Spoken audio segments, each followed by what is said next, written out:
7 de la mañana, amigos televidentes, gracias por la sintonía. Aquí estamos arrancando Noticias 7 en Ecuador TV. Bienvenidos, tenemos importante información que entregarles a todos ustedes en este día lunes. Vamos a saludar a nuestros compañeros, ya están listos también Carolina, Andrea, Lautaro. Muy buenos días. Hola, ¿qué tal, Meche? Muy buenos días. Mañana fría en la ciudad capital, pero nosotros recargados de información. El día de ayer se llevó, o más bien continuó la audiencia en el caso Sinohydro. ¿Qué decidió el juez respecto de los 37 procesados en donde se incluye al expresidente Lenín Moreno? Más adelante le estaremos contando. Muchísima información muy importante en el ámbito judicial, compañeros, buenos días, pero también en el ámbito legislativo, porque en la Asamblea hubo movimiento este sábado. Con 104 votos a favor se aprobó el informe de la Comisión Ocasional que investiga los hechos alrededor del caso Encuentro. Esto no significa que iniciará el proceso de juicio político al presidente Guillermo Lasso, aunque sí lo recomienda, pero le vamos a contar esta semana cuál es el panorama legislativo, en este caso lo que se viene. Y hablando de esta semana es el 8 de marzo, el Día de la Mujer, en el que se busca la defensa, la igualdad de las mujeres. Y a propósito de estos temas, hoy tendremos al abogado Luigi García para hablar uno de los casos de presuntos femicidios más comentados de los últimos años. Naomi Arcentales, recordarán a esta joven que fue supuestamente asesinada por su pareja en Manta. Tendremos aquí al abogado para conocer en qué estado se encuentra el proceso judicial. Bueno, la invitación está hecha a 7 de la mañana con 2 minutos para que también ustedes nos sintonicen a través de www.eltelegrafo.com.es, Pública FM, y también a través de todas nuestras redes sociales. Importante y amplia información, por eso aquí iniciamos.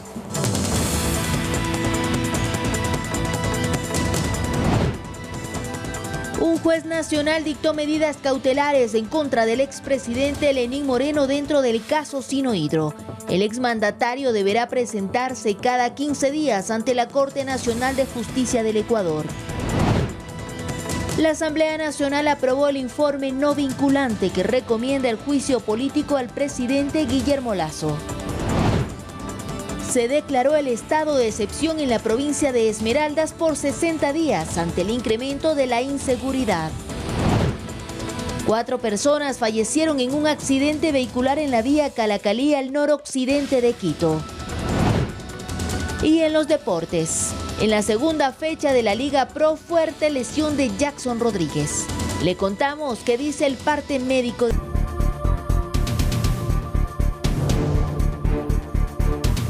El expresidente Lenín Moreno deberá presentarse cada 15 días ante la Corte Nacional de Justicia del Ecuador como parte de las medidas cautelares que le impusieron en el caso Sinohydro, donde otras 36 personas más son procesadas por una presunta trama de corrupción. El juez Adrián Rojas dispuso el inicio de la instrucción fiscal en el caso Sinohydro, tras analizar los 225 elementos de convicción que presentó la fiscal general Diana Salazar en contra del exmandatario Lenín Moreno, su esposa, familia y su círculo cercano, todos investigados por cohecho. Que da cuenta de una estructura de corrupción alrededor del proyecto hidroeléctrico Coca-Cola Sinclair, con un alcance interestatal y transnacional. Sin embargo, el magistrado no aceptó la prisión preventiva y el arresto domiciliario solicitado por la fiscal Salazar durante la formulación de cargos para las 37 personas procesadas. Fiscalía no pudo justificar que existe ni riesgo de fuga ni riesgo procesal. Para el exmandatario Lenín Moreno y su esposa, quienes residen en Paraguay, y para Javier Macías, quien está en Panamá, se dispuso su presentación cada 15 días en la Secretaría de la Corte Nacional de Justicia del Ecuador. Para el resto de procesados, la presentación será cada 8 días, además de la prohibición de salida del país y el uso de un dispositivo de vigilancia electrónica, excepto para Wuyú, a quien sí se le dictó prisión preventiva. Se cuentan los 15 días desde el 6 de marzo. La instrucción fiscal tendrá 90 días. En este tiempo, dice el abogado de Conto Patiño, quien es acusado de recibir y distribuir los 76 millones de dólares de sobornos, que se desvirtuará las acusaciones. Se comprobará justamente que Fiscalía ha sido apresurada e improcedente realizar las acusaciones que ha hecho. Otro de los procesados, Eduardo Carmignani, también rechazó los cargos. Señaló que el dinero que recibió fue por honorarios. Y están facturados. Pero de ahí a colegir que con ellos entregué, aunque sea un caramelo, a algún funcionario público, hay gigantesca e indecente distancia. Finalmente, el juez dispuso la prohibición de enajenar bienes por el doble del monto que habrían recibido. En el caso del exmandatario sería de $440.000. Olga Velasco, Noticias 7.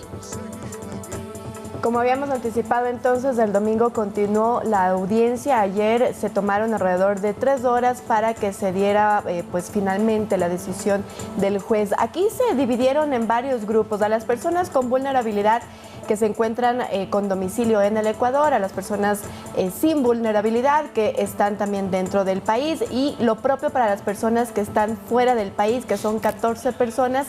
Entre ellas se encuentra entonces el expresidente Lenín Moreno, a quien se le ha dicho que tiene que presentarse cada 15 días, como ya lo hemos escuchado en la nota. Pero ¿qué es lo que también se dijo? Pues se dio varios detalles sobre cómo habrían sido estas dádivas, entre comillas también, que entregó Sinohidro, un total de $76 millones para la hidroeléctrica, la construcción de la hidroeléctrica Coca-Codo Sinclair. Ahora, de este dinero se menciona que $660.000 fueron a la familia del expresidente Lenín Moreno, tanto a su esposa como también a sus hijas, a sus yernos que están investigados y a sus hermanos. Pero la familia de Conto Patiño, por su parte, sería quienes recibieron la mayor cantidad de dinero. En este caso serían más de $60 millones que ellos habrían o que se habría distribuido de acuerdo a la tesis que maneja Fiscalía. Esto también a la familia de Conto Patiño, que se desarrollaba como el representante de Sinohidro aquí en Ecuador, también a sus 4 hijos, a sus yernos, a su nieta también y a un esposo de una de las nietas que también están investigados. La pregunta aquí es saber cómo va a darse la presentación periódica a la justicia por parte del expresidente Lenín Moreno, también de su esposa y de su hermano que viven actualmente en Paraguay. Su abogado en el momento después de la audiencia decía que él todavía no se había comunicado con su cliente y en estos momentos pues se estaría analizando también cómo se va a resolver esta situación, porque debe presentarse aquí en Ecuador. Claro, descartada la prisión preventiva para el expresidente Moreno. 36 de los 37 procesados no tienen prisión preventiva. 14 de ellos ya eran de la tercera edad, por cierto. Hay uno que tiene 91 años, inclusive. Pero si ustedes escuchan hablar este nombre, Irina Moreno, la hija del presidente Lenín Moreno, del expresidente, no es la primera vez que se la menciona y no es la primera vez que estaría envuelta en polémica, porque hace algunos años se conoció que ella fue parte, como consejera de las Naciones Unidas, representante del Ecuador ante la ONU, estuvo 6 años ejecutando estas funciones, recibió aproximadamente $500,000 de salario que tuvo tanto en Ginebra como en Nueva York, y finalmente en 2020 renunció luego de que la prensa difundiera información de que Irina Moreno, una de las hijas del expresidente, estaba con sueldo ecuatoriano allá cumpliendo funciones en el exterior. Mientras su papá era presidente. Y cuando hubo el COVID, la emergencia sanitaria por el COVID, desde los cuerpos diplomáticos trajeron a personal que laboraba allá y ella no estaba dentro de ese grupo. Ella se quedó hasta que luego de la polémica tuvo que renunciar. No es la primera vez que hablamos entonces de ella. Y vamos a conocer cómo se desarrolló realmente esta trama transnacional, compañeros, amigos televidentes. Esto según la tesis de la Fiscalía General del Estado. Vamos a resumirlo en la siguiente nota. Cerca de $2.300 millones le costó a Ecuador construir la hidroeléctrica Coca-Codo Sinclair, en donde la Fiscalía identificó una trama transnacional de sobornos que se habría desarrollado entre 2008 y 2018. En la formulación de cargos, la titular del Ministerio Público, Diana Salazar, dio a conocer la teoría del caso. Señaló que el 25 de septiembre de 2008 se lanzó la licitación para encontrar a la empresa que se encargue de su construcción. 4 meses después se ponen condiciones y se solicita que la empresa oferente consiga el 85% del financiamiento para la obra y el Estado ecuatoriano asumiría el 15% restante. De esta manera, solo 2 empresas presentan su propuesta. Una de ellas es Sinohidro, cuyo representante comercial era Conto Patiño, amigo de Lenín Moreno. Finalmente, en octubre de 2009 se firmó el contrato con la empresa china, pero quedaba pendiente el financiamiento. A decir de la fiscal, es aquí donde interviene Lenín Moreno de manera decisiva para concretar el acuerdo. En calidad de vicepresidente a la fecha se reunió con Cai Runguo, entonces embajador de China en el país, quien consigue el presupuesto y Ecuador suscribe el crédito con el Exim Bank por $1.682 millones para la construcción de la hidroeléctrica. Salazar señaló que identificó a Recorsa, cuyo gerente también era Conto Patiño, como la empresa por medio de la cual se repartieron las dádivas, es decir, los sobornos. La misma que amplió su actividad económica para no levantar sospechas en el sistema financiero. Según Fiscalía, Recorsa recibió el dinero entre 2010 y 2018 proveniente de Sinohydro. ¿Cómo se repartieron los 76 millones? Preste atención. $1.060.000 se entregó a los representantes legales de Sinohydro en el país y $40.400 al entonces embajador de China, Cai Runguo. Lenín Moreno y su familia también recibieron dinero, según la fiscal más de $650.000. Solo Moreno y su esposa $220.000 a través de un departamento en España y muebles de sala. Su hija Irina recibió $50.000, su hermano Guillermo Moreno $10.000, su otro hermano Edwin Moreno recibió $350.000, así como sus dos cuñadas y su suegra, quien ya falleció. Entre los dineros identificados por la Fiscalía, $44 millones recibió Conto Patiño, su familia y empleados de su empresa. $310.000 recibieron los miembros de la comisión técnica que aprobaron el proyecto y el gerente y miembros del directorio de Coca-Cola Sinclair de 2010, $275.000. Olga Velasco, Noticias 7. Hay que recordar, bastante completa, ¿no?, la nota de Olga, para poder entender cómo fue entonces de esta presunta trama de corrupción. Algo que ayer también dijo el juez en esta audiencia es que para los 37 procesados se les ha impedido enajenar los bienes. ¿Qué significa esto? Que haya transferencia del bien, ya sea por compra-venta, donación o dádivas. Esa es una de las cosas que también tiene que cumplir, aparte de que tienen que usar algunos dispositivos electrónicos. Y solamente se dictó prisión preventiva para uno de los procesados, eso hay que decirlo, es un ciudadano chino que pues se le ha dictado a él prisión preventiva, a los otros, como ya explicaron mis compañeros, el que fue representante de Sinohydro. A los otros pues son medidas alternativas, entre ellas es el uso de grillete electrónico y la presentación periódica a la justicia. Viendo el reportaje de Olga, hay un tema que sí surge ciertas dudas de cuál es la participación de Lenín Moreno en esto, qué tiene él que ver, por qué le dan dádivas a él. Bueno, según una de las teorías del caso, es que él tuvo influencia política para que Sinohydro ganase la licitación que vimos en el reportaje y de esta manera Sinohydro construyera la represa de Coca-Cola Sinclair. Él dicen que habría participado y que habría intervenido y gracias a él se logró esto. Él lo ha negado, él ha mencionado que no tuvo ninguna injerencia y que los temas que realizó como vicepresidente de Correa eran únicamente sociales. Esto de Manuel Espejo, exactamente, pero no en temas de este índole. Sin embargo, como ya lo hemos visto también, la vinculación es por las cuentas que tenía su hermano, el INA Papers, y con esto serían las dádivas que habían recibido. ¿Cuál es el delito? Cohecho. ¿Qué significa? Aceptar u ofrecer sobornos, se lo puede decir de esa manera, a funcionarios públicos, pero también se puede vincular por ese delito a personas particulares, por cierto. Bueno, vamos a seguir 7 de la mañana con 13 minutos. Recordemos que este día sábado, este fin de semana, la Asamblea Nacional aprobó el informe no vinculante que recomienda el juicio político al presidente Guillermo Lasso. Tras más de 6 horas de reunión, con 104 votos a favor y 18 en contra, el legislativo dio paso ya al documento que fue remitido por la Comisión Ocasional que investigó el denominado caso Encuentro. Ahí recordemos entonces, en este informe se señala la posibilidad de enjuiciar políticamente al mandatario por delitos contra la seguridad del Estado y por supuesta comisión por omisión de delitos de cohecho, peculado y concusión. Pero como lo hemos explicado en reiteradas ocasiones, la aprobación de este informe no implica que se inicie ya un juicio político. Lo que debe pasar es que un asambleísta debe efectuar una solicitud por escrito y contar con al menos 1/3 de apoyo del legislativo, es decir, 46 firmas, pedido que debe conocerlo el Consejo de la Administración Legislativa y posteriormente remitirse a la Corte Constitucional. Viviana Veloz, que es una de las representantes de la bancada UNES, ha dicho que esta semana, del 6 al 12 de marzo, se presentarían entonces estas firmas que iniciarían posiblemente este proceso. ¿Qué ocurrió el sábado en el Legislativo? Pues recuerden ustedes que finalmente en el informe que se aprobó en la comisión el viernes pasado, lo que se hizo fue poner una causal para la destitución, que es los delitos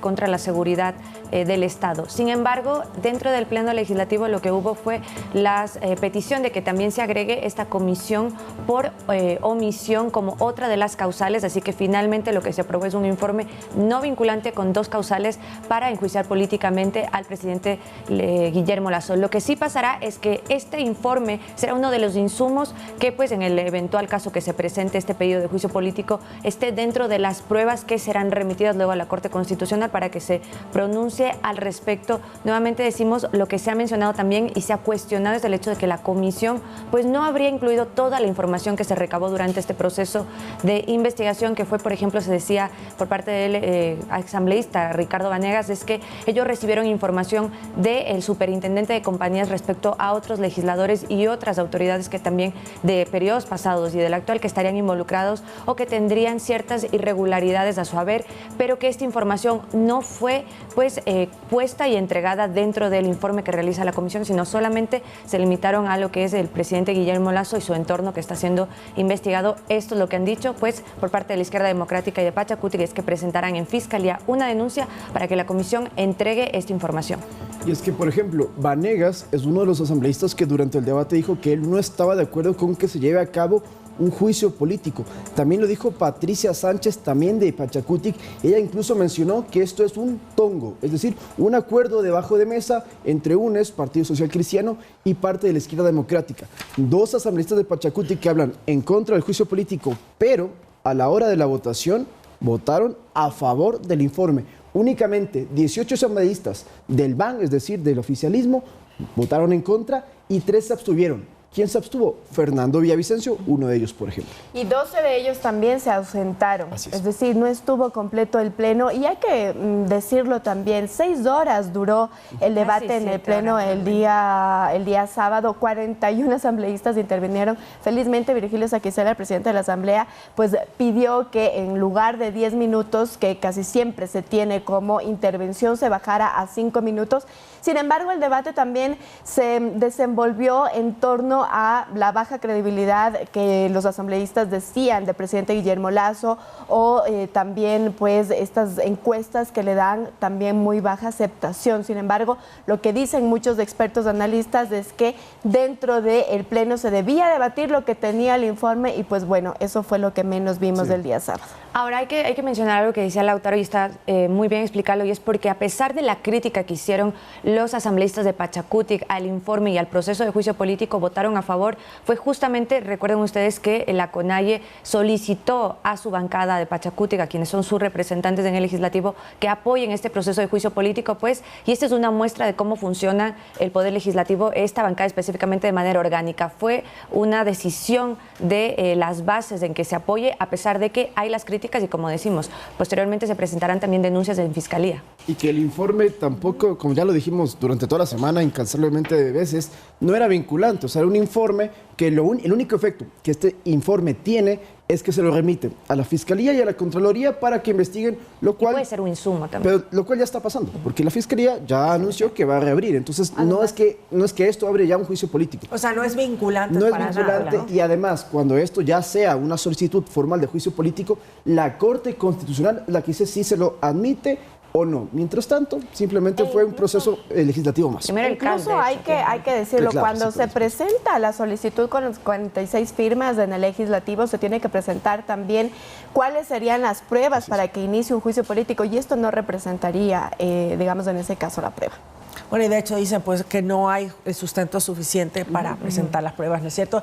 Bueno, pero el presidente Lasso ya se pronunció sobre esta decisión de la Asamblea Nacional de aprobar el informe que recomienda el juicio político en su contra a través de su cuenta de Twitter. El mandatario, como tenemos en pantalla, dice: el informe aprobado por la Asamblea Nacional carece de sustento lógico, probatorio y jurídico. No obstante, he dispuesto a contestar con absoluta transparencia y celeridad todo requerimiento de la Fiscalía para esclarecer cualquier duda. Acompañando su mensaje con una misiva dirigida a la fiscal Diana Salazar, donde le solicita además que se desarrolle todas las investigaciones pertinentes con toda la rigurosidad y profundidad que la gravedad de estas falsedades amerita. Este gobierno nunca ha puesto en duda las facultades de control político que constitucionalmente tiene el Parlamento Nacional, pero pretender de forma perversa fabricar una fábula que así la cuenten 1000 veces no es verdad, para intentar configurar un juicio político al vuelo en contra del presidente de la República. No es un acto de fiscalización, sino de evidente desestabilización. Lo que hay que decir es que la Fiscalía ya respondió al presidente Guillermo Lasso y le ha dicho que pues existe ya un proceso de investigación abierta en este caso en el que se han hecho ya los requerimientos de información respectivos y que pues este está en su proceso de indagación como compete de acuerdo a la ley. Tal cual, de hecho, para complementar, 400 requerimientos de información es lo que tiene la Fiscalía y 85 pedidos de testimonio o de testigos que pueden rendir versión de esto dentro de estas investigaciones, pero como puntos claves entonces conocemos lo que ha dicho ya el ministro de Gobierno, Cucalón, que lo escuchamos, el presidente Lasso, califican esto de una fábula, también mencionan que las causales fueron manoseadas y pues desestiman cualquier intento, lo califican como un intento de desestabilización y no de fiscalización.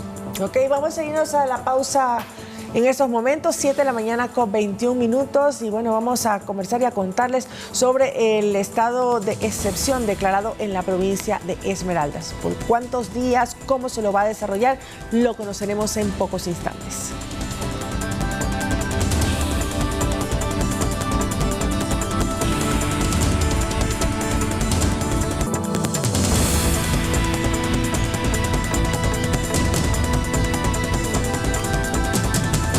Regreso, 7 de la mañana, 23 minutos, iniciando esta semana junto a ustedes. Vamos a contarles que se declaró el estado de excepción en la provincia de Esmeraldas por 60 días. Esta decisión la tomó el jefe de Estado, Guillermo Lasso, por una grave conmoción interna. La medida restringe los derechos de la libertad de tránsito, asociación, reunión e inviolabilidad de domicilio desde el pasado viernes 3 de marzo y está vigente entre las 21 horas y las 5 de la mañana. Según el decreto ejecutivo número 681, el mandatario dispuso que la Policía Nacional y las Fuerzas Armadas coordinen esfuerzos en el marco de sus competencias para así mantener el orden público y de esta manera precautelar la seguridad interna debido a que en los últimos meses en la provincia verde se incrementó los niveles de delincuencia organizada. Según lo que han dicho las autoridades, entonces en 60 días se ha cometido 70 homicidios, es decir, en lo que va del año en la provincia verde, pero recordemos que este no es el primer estado de excepción que rige ya en esta provincia. El año pasado, bueno, digamos en menos de un año, ya tenemos 3 estados de excepción declarados, del 29 de abril al 28 de junio, del 1 de noviembre al 15 de diciembre y esta última vez, ¿cuál dices tú que se aumenta? El 11 de noviembre del 2021, por primera ocasión, el presidente... Pues sí, lo digo en menos de un año, en un año, digamos, 3. En un periodo presidencial van 4, claro, y 2 gobernadores. Sí, pero digamos, en este año, 3 estados de excepción en menos de un año que se ha pues tomado en la provincia verde. Recordemos entonces que no solo es decretar el estado de excepción, sino que también se tiene toque de queda desde las 21 horas hasta las 5 de la mañana y pues evidentemente esto también preocupa a los sectores turísticos, ¿no? Claro. A la reactivación económica. Se acerca otro feriado, Semana Santa, en 40 días, que estaría en el marco de estos 60 días, ¿no? De hecho, en las primeras horas del estado de excepción ya hubo 5 detenidos y también varios incidentes entre las personas, pues que se decía que la policía estaba haciendo este recorrido por el toque de queda y les pedía que salgan de los locales, sobre todo de diversión nocturna, y pues la gente se resistía. Hubo agresiones también a los uniformados que estaban haciendo esta solicitud, por eso hubo estos 5 detenidos. Sí, e incluso el año, digamos, del feriado pasado, el de Carnaval, se registró una pues poca afluencia de turistas en comparación a años pasados. Veremos entonces cómo nuevamente puede afectar este estado de excepción. Eso por los altos niveles de inseguridad que tiene la provincia desde hace algún tiempo. Por ejemplo, mira, Esmeraldas es la tercera provincia con más adolescentes detenidos, esto según datos del SNAI, la tercera provincia. Y en cuanto a deserción escolar, es decir, que no acuden a las aulas, que los niños dejan de estudiar, es la segunda provincia a escala nacional. Incluso en estos últimos 2 meses, un policía fue asesinado en plena calle a tiros. Por menores de edad. Por menores de edad. Hemos visto otros menores de edad abiertamente con armas de fuego en Carnaval, intentando asaltar a la gente. Pero ¿qué es lo que dicen los habitantes de Esmeraldas? Que por cierto están en contra del estado de excepción. Ellos mencionan que esta medida afecta al comercio porque entonces no pueden operar hasta muy tarde, tienen que cerrar. Pero el problema, también dicen ellos, es que no sienten que haya presencia policial en las calles y por eso le piden en este caso al Ministerio del Interior y a la Policía Nacional que envíe efectivos para que estén por allí revisando que no ocurra nada. Se ha pedido el trabajo mancomunado por parte del presidente de la República, de la Policía Nacional y también de las Fuerzas Armadas para que puedan articuladamente trabajar y precautelar en este estado de excepción. Esto a pesar de que ya las autoridades han dicho que 1.620 uniformados, es la cifra exacta que ellos han dicho, están ya desplegados en la provincia verde, lo que también pues ha referido la alcaldesa del Cantón Esmeraldas es que esta no sería la solución. El INE registró a Esmeraldas como una de las provincias con menos empleo adecuado en esa zona. De hecho, justamente se registra como una de las provincias en donde existe mayor cantidad de pobreza a escala nacional. Eso es una también de las situaciones que han solicitado las autoridades, el que se pueda, las autoridades locales, que la autoridad nacional pues regrese a ver esta provincia, y esto es un problema estructural como tal. Por eso vemos los altos índices de violencia, que pues bueno, está ahorita vigente un estado de excepción que también tendrá que ser evaluado en su debido momento para ver si se lo extiende o pues finaliza como se ha hecho en determinadas ocasiones anteriores. 60 días. O sea, hasta el 2 de mayo va a estar vigente, pero justo ya con este estado de excepción, por cierto, en San Lorenzo fue asesinado un cabo del ejército, había un operativo en el puerto de San Lorenzo, hubo un cruce de balas con un grupo delictivo. ¿Esto fue en la madrugada? Eso fue hoy, confirmado ya por las Fuerzas Armadas, acabaron de informar, esto pasó hace muy pocos minutos que lo confirmaron, el incidente ocurrió en la madrugada. Efectivamente, reiteramos, un miembro del ejército asesinado durante operativos de control a propósito del estado de excepción en Esmeraldas. Bueno, varias actividades ilícitas que se presentan en la provincia de Esmeraldas, lamentablemente. Y bueno, y este fin de semana, compañeros amigos, ya se registró el descenso de flujos de lodo y escombros, los denominados lahares, por las quebradas del volcán Sangay debido a las lluvias. Así lo informó el Instituto Geofísico, lo que provocó el represamiento del río Upano. El Ministerio de Transporte y Obras Públicas informó que se coordinaron diversas acciones con la Gobernación de Morona Santiago y la Policía Nacional para el cierre temporal de la vía Macas-Puyo debido al crecimiento del caudal de dicho río. Además, se evalúa la rehabilitación de un paso provisional en cuanto disminuya el caudal de agua. Mientras tanto, las autoridades se recomiendan tomar la vía alterna Sucúa-Ceipa-Sevilla. Estaremos pendientes de esta información. Y cuando son exactamente las 7:29, nos vamos a una pausa y regresamos con la entrevista.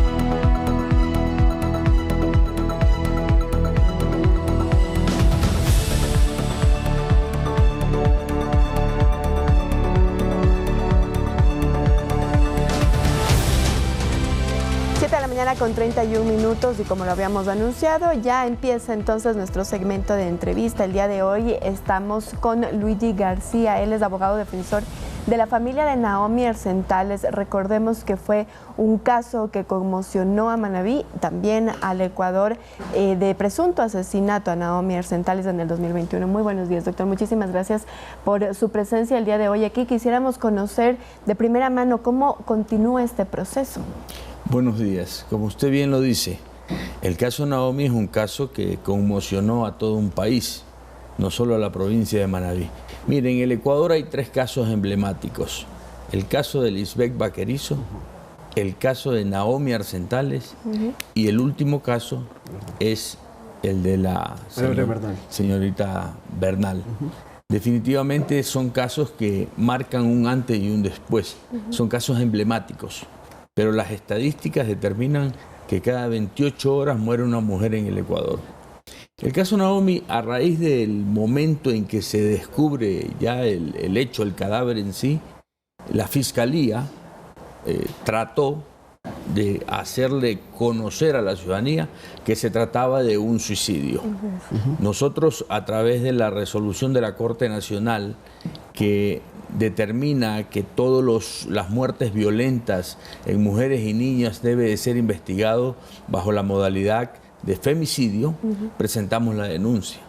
Logramos desplazar la investigación desde la provincia de Manabí hasta la Fiscalía General del Estado. ¿Por qué? Porque el principal sospechoso era un miembro de la Fiscalía General del Estado. el fiscal, el doctor Juan Carlos Izquierdo, que es el principal sospechoso en este caso. Y que sigue en funciones. Y sigue en funciones. Digo principal sospechoso porque estamos en una etapa de investigación previa. Esa etapa ya lleva 1 año 30 días desde que ocurrió el hecho. En esa etapa hemos recabado todos los elementos de convicción a fin de determinar no solo la existencia del delito de femicidio, sino también la responsabilidad del principal sospechoso, porque aquí no hay más. Para estos casos, 1 año, 30 días es mucho, doctor. La ley prevé que, que le otorga a la Fiscalía la facultad, le otorga 1 año para investigar los delitos que no excedan de 5 años. Y aquellos que exceden de 5 años, como en el caso que puede ser femicidio o asesinato, la ley le otorga 2 años para investigar. Pero eso no significa que tenemos que esperar que se cumplan los 2 años. Dentro de ese lapso de tiempo podemos recabar todos los elementos de convicción. Aquello hemos hecho. Hemos aportado con prueba testimonial a través de versiones. Hemos aportado con prueba pericial a través de las pericias técnicas científicas con el Departamento de Criminalística, y hoy por hoy ya existen suficientes elementos de convicción para que la Fiscalía formule cargos. Pero, ¿y hay fecha para esta audiencia de formulación de cargos? Aún no, pero estamos presionándole a la Fiscalía y diciéndole, señores, ya hemos agotado todas las diligencias propias de esta investigación, ya existen elementos, formule cargos, porque el fiscal sigue en funciones. ¿Y por qué sigue en funciones? Porque cuando logramos que se lo suspenda, el presidente de la Corte del Consejo de la Judicatura nos dijo, si no me presentan una sentencia ejecutoriada en firme, yo no puedo mantener la suspensión por más de 60 días. Usted había dicho que el fiscal Izquierdo no estaba colaborando. ¿Esto fue así? Es decir, él no ha entregado información. A lo largo de toda la investigación, el fiscal Izquierdo se ha negado a la práctica de un sinnúmero de elementos probatorios. Y eso es falta de colaboración. Si yo no tengo nada que ocultar, lo mínimo que puedo hacer es cooperar con la investigación, más aún cuando soy un miembro de la institución que me está investigando, en este caso la propia Fiscalía General del Estado. Y le menciono qué diligencias se señalaron y el fiscal Izquierdo no cooperó. El ADN. Efectivamente, recabar perfil genético, se opuso a la pericia de identidad humana. Eso para explicarlo un poquito mejor, ¿qué es esto lo que menciona mi compañero? ¿Se rehusó a una prueba de ADN? Cuando se le señala día y hora para que comparezca al Departamento de Criminalística, él dice, yo no lo voy a hacer, porque es anticonstitucional y nadie me puede obligar. ¿Y ustedes estaban pidiendo esto para qué? ¿Para comparar tal vez con huellas digitales? Comparar con el perfil genético que se encontró en la habitación. Estamos pidiendo una pericia de identidad humana para determinar si el rostro que aparece en el famoso video del Hotel Poseidón, donde le propina una bofetada a Naomi, corresponde al perfil fisionómico al señor doctor Juan Carlos. ¿El video es del mismo día de la muerte de Naomi? No, el video es del mes de septiembre. Claro, sí. Lo que ocurre es que en los temas de femicidio, para demostrar el tipo penal, el verbo rector que opera ahí es que la violencia haya sido sistemática y anterior, para configurar un femicidio. Porque si no había antecedentes de violencia dentro del núcleo, efectivamente estaríamos hablando de un homicidio o asesinato. Claro. Doctor. Muy bien, quisiera preguntarle cómo se encuentra entonces ahora la familia de Naomi Arcentalis. 1 año, 30 días, puede parecer solo una cifra muy simple, pero dentro de la familia, digamos, es un tiempo considerable en que no se encuentra aún justicia. Estamos exigiéndole a la señora Fiscal General del Estado, al propio Presidente de la República, porque la madre de Naomi pertenece al grupo de las Madres Coraje, que se autodenominan, y han tenido y sostenido reuniones con el propio Presidente de la República la semana anterior para exigir justicia. Porque en el momento en que exista justicia para el caso Naomi, se abren las puertas para que exista justicia en un sinnúmero de casos, centenares de casos que existen en el país que aún no se pueden judicializar. Y hablando sobre la justicia, en este caso de Naomi Arcentales hubo 2 autopsias. La primera en Manta y decían que fue un suicidio, que ella se habría ahorcado, pero una segunda autopsia, y palabras suyas en junio, a ustedes no les permitían acceder a los resultados de esa autopsia. Finalmente, ¿qué pasó con eso, doctor? Y podemos conocer qué reveló esta segunda autopsia. Finalmente obtuvimos los resultados de la segunda autopsia, que fue a través de una pericia, porque se exhumó el cadáver. De tal forma, lo que yo no te puedo revelar es lo que contiene el resultado de la autopsia. La forma en cómo murió. Bajo la premisa de que es reservada la investigación previa. Pero ahí hay elementos muy determinantes que nos conllevan a concluir con certeza de que Naomi no murió de una muerte, llámese natural o provocada por voluntad propia, en este caso el suicidio. Entonces lo que no me queda claro es, o sea, si ya hay esas pruebas, la Fiscalía ya podría llamar a... Ya puede la Fiscalía formular cargos. ¿Por qué se está demorando tanto? El último pedido que le hicimos a la Fiscalía nos contestó que estaban esperando la autopsia psicológica, porque hemos llegado inclusive a pedir una autopsia psicológica. Es una prueba técnica científica muy novedosa en el país, pero nos lo que queremos es concluir de que efectivamente Naomi vivía bajo un sistema de agresión y violencia psicológica. ¿Pero cómo podrían comprobar eso? Digamos, ¿cómo se hace esta La autopsia psicológica se la realiza en base a las versiones, a los testimonios que rinde el círculo íntimo de la pareja.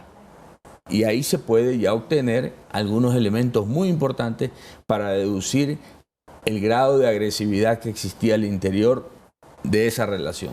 ¿Y ustedes están yéndose únicamente contra el fiscal Izquierdo o también hay indicios de gente que le habría colaborado, no en el asesinato, pero sí en que las investigaciones y la primera versión sea que fue un suicidio? Es más, por eso mismo entenderíamos que ustedes se van de la Fiscalía de Manabí y vienen aquí. Exactamente. Hay algunos actores dentro del hecho mismo que cooperaron y presumimos que cooperaron con la ejecución del acto y otros que cooperaron para encubrir el acto. ¿Esos ya los tendrían ustedes identificados o también tendrían? Los tenemos plenamente identificados y una vez que se formule cargos, si no se los vincula, solicitaremos que se los vincule por los elementos de convicción que tenemos. Son muchos elementos de convicción que nos llevan a una certeza de que ahí hubo un femicidio. De acuerdo. ¿Para cuándo ustedes entonces esperan que ya se genere la esta autopsia psicológica nos entregan máximo en 20 días porque le acaban de conceder 20 días al perito para que remita esa prueba. Y con ello seguiremos exigiendo que se formule cargos, porque no es posible que un fiscal siga en funciones obstaculizando una investigación y no formule cargos. ¿Él todavía está obstaculizando? Obstaculiza porque ejerce el poder punitivo del Estado como fiscal para influir en algunas decisiones. Y eso lo hemos evidenciado en la investigación. ¿Ustedes no tienen miedo de que se vaya del país? Lamentablemente... No tiene medidas cautelares, ¿no? No se le puede dictar medidas cautelares hasta el momento en que se formule cargos. En esa audiencia se dictarán las medidas cautelares. Y si fuga del país, como otros tantos, tendrá que engrosar la lista de los más buscados del país. Mi última duda, ¿el fiscal Izquierdo en qué unidad judicial trabaja o qué tipo de caso él está en este momento investigando? Mire, el fiscal Izquierdo inclusive ha estado en el Cantón El Carmen, que es una fiscalía multicompetente, que conoce todos los temas del cantón, inclusive los temas de violencia de género.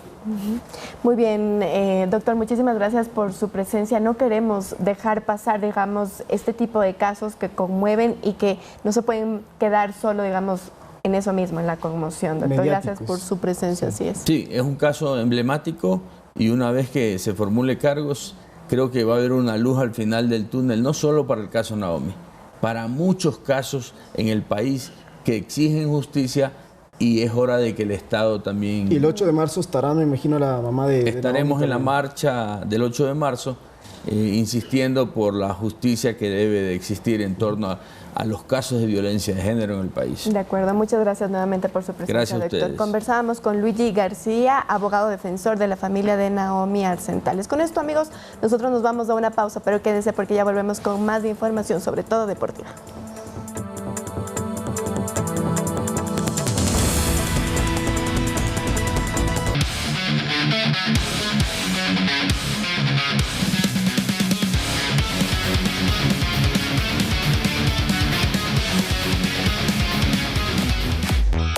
Hola, hola, muy buenos días, feliz lunes para todos, inicio de semana, ¿con qué ánimo, compañeros? Muy bueno, ánimo de gol. Con ánimo de gol. Perfecto, porque tenemos muchísimos goles y es que, bueno, este fin de semana hubo algunos partidos en donde ocurrieron cosas interesantes, pero antes vamos a hablar sobre una lesión que ha causado escalofríos en el fútbol ecuatoriano porque Jackson Rodríguez, del Emelec en este partido, miren, de la Liga Pro, salió lesionado, de hecho, luego de una jugada bastante fuerte por parte del jugador de Orense. Y miren ahí ustedes, los jugadores también se quedan sin saber qué hacer, le reclaman.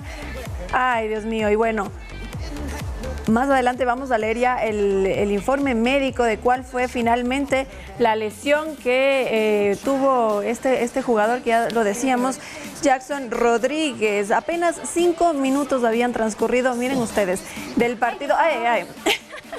Sí, la verdad es que sí, causó escalofríos tanto a los compañeros como a los que estaban presentes en el estadio. Y bueno, tuvo que ser sacado en camilla, ya lo decíamos, no había transcurrido ni 5 minutos del partido y ya se daba esta jugada extrema.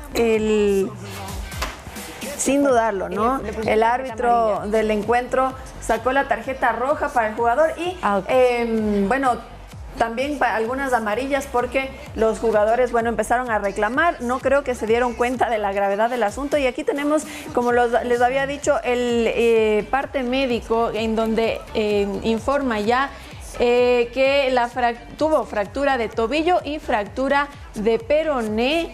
El jugador Jackson Rodríguez, el futbolista, además será intervenido quirúrgicamente el día de hoy y después de eso se conocerá entonces cuánto tiempo le darán para su recuperación total. Bueno, y ahí, compañeros, estábamos entonces con la información. ¿Vieron? Sí, yo con estas imágenes me acordé de Antonio Valencia cuando le hacen una lesión. un poco en shock también. Sí, es sorprendente porque vi el partido, lo vi más tarde y sabía que se había lesionado, pero no vi la magnitud de la jugada. Y reitero, me acordaba de Antonio Valencia que sufrió algo muy similar. Son imágenes muy dolorosas. En buena hora todo el ambiente del fútbol se ha solidarizado y le han mandado los mejores deseos. Ojalá se recupere pronto, pero es de esas lesiones que ningún futbolista quiere tener. Así es, y fue roja directa para el jugador de Emelec y sin embargo Orense ganó 2-1 este partido. Así es que bueno. Dedicado, digámoslo así. Sí, bueno, roja para el jugador de Orense, digamos, con uno menos lograron sacar adelante ese partido. Miren ustedes. Ahí está con el cuerpo médico de Emelec. Claro, él es de Emelec, sí. Perdóname. Exacto, sí, por eso decía. Todos nos confundimos aquí. Parece. Sí. Entonces, bueno, para reiterar nada más, el jugador es de Emelec, Jackson Rodríguez, y bueno, vamos a ver entonces cómo avanza su recuperación y cuánto tiempo tendrá que estar fuera de la cancha. Vamos a hablar ahora de algo mucho más agradable y es que Ener Valencia nos dio una nueva alegría en el fútbol de Turquía porque metió un golazo. Así es, uno más para el Fenerbahce. O sea, sí, capitán tricolor. Vamos a hablar entonces ahora, miren, la camiseta número 100 ya le entregaron. El homenaje del equipo de Ener Valencia, que es del Fenerbahce, por entregarle esta camiseta. Y vemos entonces ahí muy contento, también, ¿no? Hay que decirlo, en su equipo es muy querido, es uno de los apreciados, desde digo yo. Desde el principio, no como el señor Lautaro Andrade, que luego de los días lo fue querido. Bueno, y un futbolista que también estuvo muy solidarizado con todas las tragedias de ese país, ¿no? Entonces también aumentó esa consideración por el jugador. Bueno, y ahora les contaba sobre Gonzalo Plata, que también tuvo una participación destacada este fin de semana con 2 asistencias para el gol gol al Español en la liga de ese país, en la Liga Española, a los 24 y 62. Vamos ahora a hablar de otro tema porque ya decíamos al inicio, hubo goles y goleadas. Ahora les hablamos de la goleada de Liverpool al Manchester United 7-0. Irreconocibles los Red Devils. Ahí vamos a ver el primero. ¿Quiénes fueron los autos? Por cero. Ni el gol del honor les dejaron meter esta vez. De un partido de hace más de 100 años, luego otro en los 80 y ahorita... Y la última goleada, pero no de esta magnitud, fue en el 2022, 4-0, también de Liverpool al Manchester United. Esto en la Premier League. Y bueno, no sé qué estará pasando al director internamente técnico, en el Manchester. No, la verdad venía 11 fechas de invicto, así es que muy mal no venía. Lo que me llama la atención es que Manchester United no estaba con suplentes, o sea, es el equipo titular. David De Gea en el arco, inclusive. Es que David De Gea se queda como que, bueno, ¿y ahora qué puedo hacer? ¿Temblando? Debería, ¿no? Ahora, interesante, este chico Gakpo, el que metió los 2 goles, lo vimos que nos anotó un gol. Bueno, y ahora vamos nuevamente, venimos al deporte ecuatoriano porque se prepara para los Juegos Olímpicos de París 2024 y para eso el Ministerio del Deporte ha realizado ajustes en los presupuestos para priorizar fondos a 20 federaciones. Sin embargo, el titular de esta cartera de Estado, Sebastián Palacios, asegura que el presupuesto está garantizado para todas las organizaciones deportivas. Los Juegos Olímpicos de París 2024 están a la vuelta de la esquina y el deporte mundial ya se prepara para la cita. En Ecuador, esta no es la excepción y con miras a conseguir grandes proezas, el Ministerio del Deporte ha realizado lo que califica como un giro estratégico al presupuesto asignado a las organizaciones y federaciones deportivas en el país. Este año hemos definido una estrategia para la asignación de los recursos, priorizando las federaciones que son olímpicas, es decir, las que pueden lograr clasificaciones de deportistas a los próximos Juegos Olímpicos. En total son 20 las federaciones priorizadas en el presupuesto a inicios de año, aclara Palacios, quien también especifica que... Las otras sí recibiendo un poco menos al inicio, pero serán compensadas durante el año. En 2022 el presupuesto del Ministerio del Deporte fue de $71 millones, de los cuales alrededor del 70% fue asignado a 457 organizaciones y federaciones. Y durante el año, en el transcurso del 2023, nosotros vamos a evaluar a cada organización deportiva, según sus resultados, según su trabajo, según su eficiencia, según su ejecución presupuestaria. Y si hacen bien su trabajo, evidentemente durante el año inyectaremos más recursos. Con estas asignaciones se espera beneficiar a más de 1 millón de deportistas a través de contrato de entrenadores, cobertura de gastos de viajes y adecuación de espacios de entrenamientos, entre otras cosas. Nosotros trabajamos no solo en el alto rendimiento, pero también en el deporte formativo. Están las 24 federaciones provinciales y no podemos dejar de lado el deporte escolar. La expectativa además es poder extender esta colaboración con la empresa privada para potenciar el deporte ecuatoriano. Entregamos un estímulo, un incentivo tributario para todas las empresas que invierten en deporte. Durante el 2022 hemos conseguido $15 millones sean invertidos en proyectos deportivos desde la empresa privada. Carolina Basante, Noticias 7. Bueno, yo me despido de los deportes contándole que Kylian Mbappé es el nuevo goleador histórico del PSG, así es que con eso les dejo esa gran noticia. Buena noticia. Bueno, y no tan buena lo que le queremos contar a todos ustedes, amigos televidentes, porque el día de ayer, domingo, 4 personas resultaron fallecidas y 4 heridas tras un accidente vehicular ocurrido en la vía Acalacalí, esto en el sector noroccidente de la capital. Esteban Cárdenas, comandante del Cuerpo de Bomberos de Quito, indicó que en la emergencia se trabajó con 12 efectivos y 6 vehículos. Por esta razón, la vía fue parcialmente cerrada por 90 minutos. Según la versión de las autoridades, un vehículo liviano de color azul y una furgoneta ploma chocaron, provocando el siniestro. Las personas heridas fueron trasladadas al hospital de Calderón y Pablo Arturo Suárez. Lamentable accidente.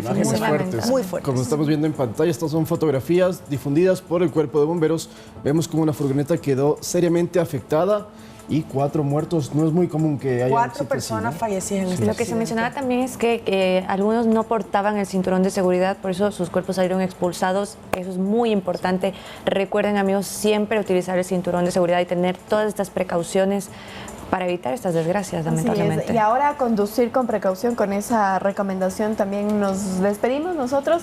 porque hay mucho frío en la capital, lluvia que también hace resbalosa la calzada, así que eso puede complicar en estas vías principales. Reduzca la velocidad, ¿no? Eso es importantísimo. Respete las leyes de tránsito y también estos temas de seguridad. Por algo están los cinturones. Así es. Bueno, nos despedimos, 7 de la mañana, 59 minutos. Más información a las 19 horas en la emisión estelar de Noticias 7. Síganos en las redes sociales, también en Telégrafo.